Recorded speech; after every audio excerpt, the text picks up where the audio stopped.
दुल्हे पहुंच गए ससुरारी, देखे जुटी गांव की नारी।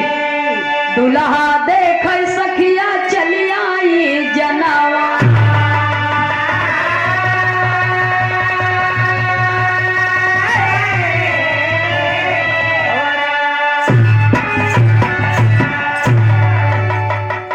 असनवा बैठे दूल्हे रसिया, सुंदर राम के देखते खुश भैली जनवा। आसनवा बैठे दूल्हे रसिया,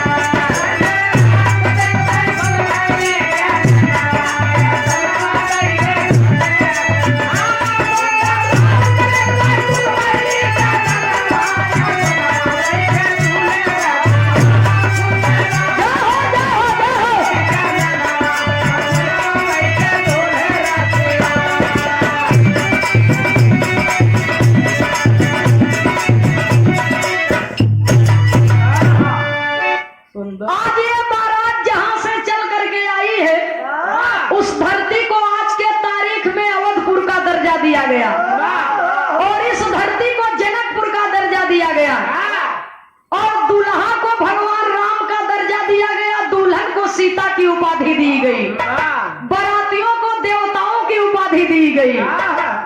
सुने वाले बाबूजी, चक्रवर्ती सम्राट महाराज दशरथ जी अपने चारों बेटवा के माथे मौर बांध के, मुड़े मौर बांध के बारात लेकर के गए थे जनकपुर की धरती पर।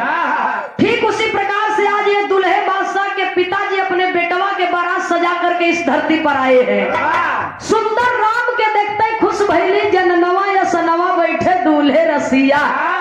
बारात बड़े धूमधाम से सज करके आई है, दुल्हन का श्रृंगार दुनिया गावत है, लेकिन ये बिरहा में 4 लाइन दुल्हा का श्रृंगार लिखा गया। कवि को संकेत करना पड़ा बाबूजी।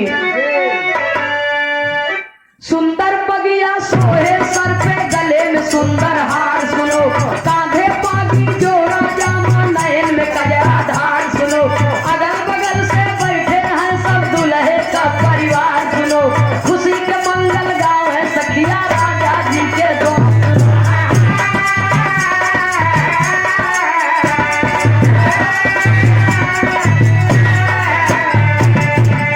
चमके जनकपुरी में सेहरा, चमके जनकपुरी में सेहरा,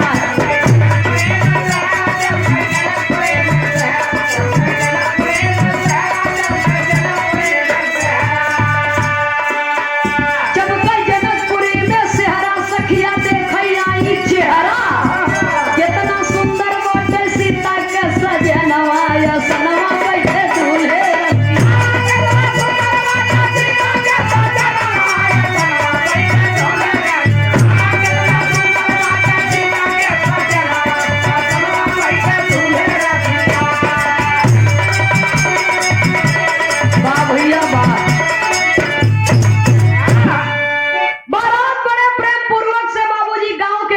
पहुंची।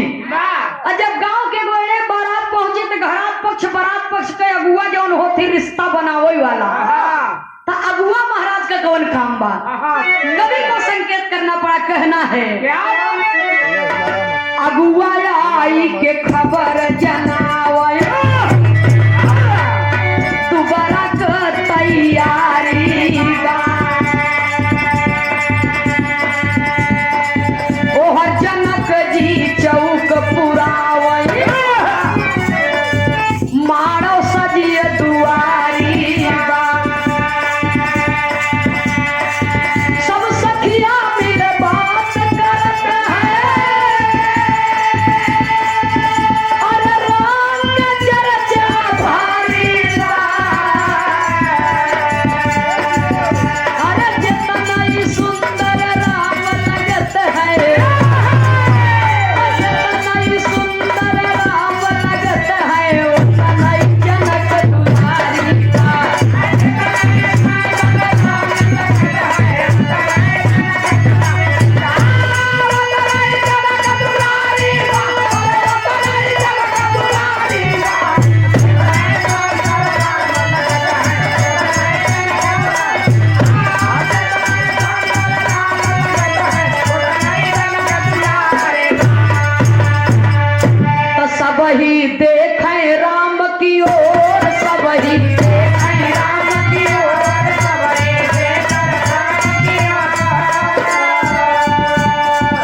ये सब ही देखे राम की ओर, जनकपुर मचेगा भारी शोर। सब ही देखे राम की ओर,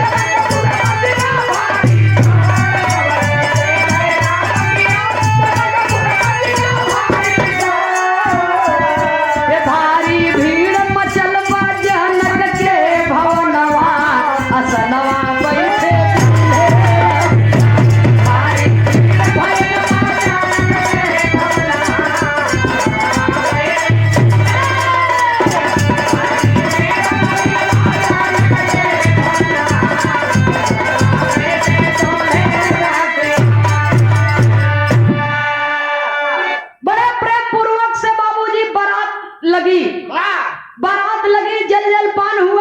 संपन्न हुआ। अब मड़ाए में जब दुल्हा दुल्ही बैठे थे वह समय की बात लिखी गई, कवि को संकेत करना पड़ा।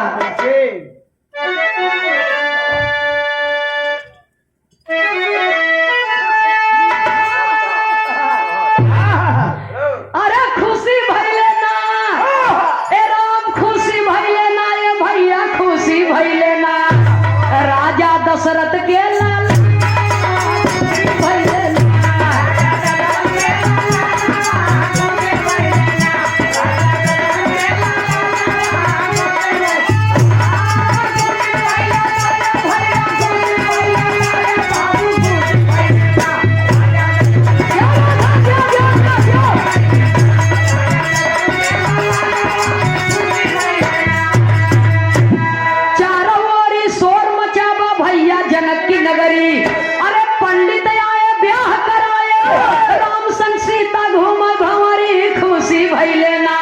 सखिए गाँव मंगल गाना, खुशी भइले ना सखिए गाँव मंगल गाना।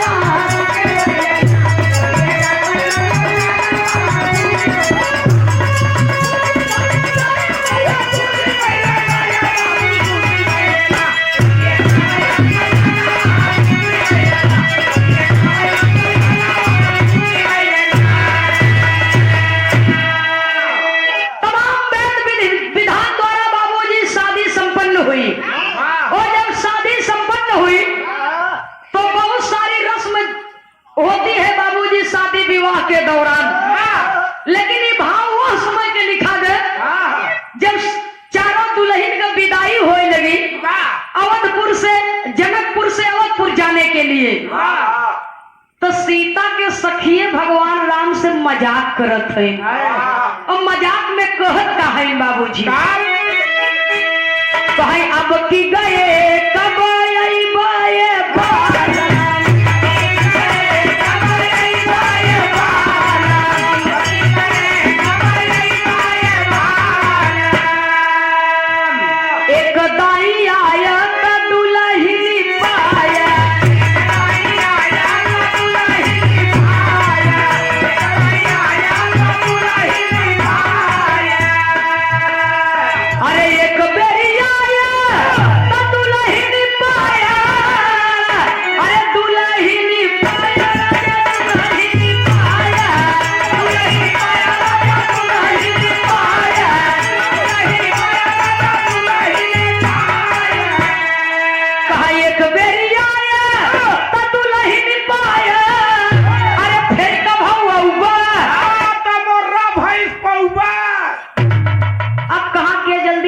पड़िया देता है। नहीं पहले बचपने में बियाह हो जाए, जब 12 बरिस 16 बरिस के हो जाए तो उनको गवन हो जाए, तब अम्मा ने कहा कि भैंस पड़िया उड़िया देंगे। अब तो हीरो भैंस देते हैं लीरा में।